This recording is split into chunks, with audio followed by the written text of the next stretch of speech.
মাদ্ৰাছা TET উত্তীৰ্ণ প্ৰায় 20,000 প্ৰাৰ্থীৰ আঘাত পৰিল চেঁচাপানী।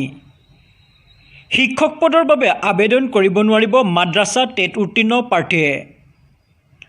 শুকুৰবাৰে চৰকাৰৰ সিদ্ধান্তকে বাহাল ৰাখি এই গুৰুত্বপূৰ্ণ ৰায় প্ৰদান কৰে গুৱাহাটী উচ্চ ন্যায়ালয়ে।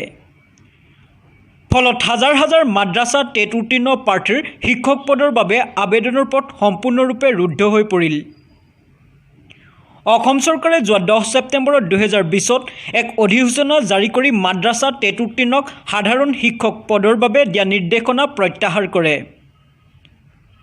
আৰু তাৰ পাছতে নিযুক্তি বঞ্চিত বহুসংখ্যক মাদ্ৰাছা টেট উত্তীৰ্ণ প্ৰাৰ্থী উচ্চ ন্যায়ালয়ৰ দ্বাৰস্থ হৈছিল। কিন্তু অৱশেষত গুৱাহাটী হাইকোৰ্টে চৰকাৰৰ সিদ্ধান্তকে বাহাল ৰাখে।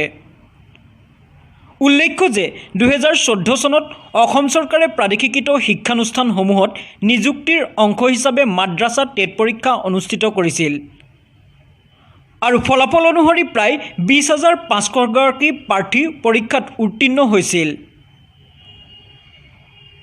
News desk report, Jamunamukh live.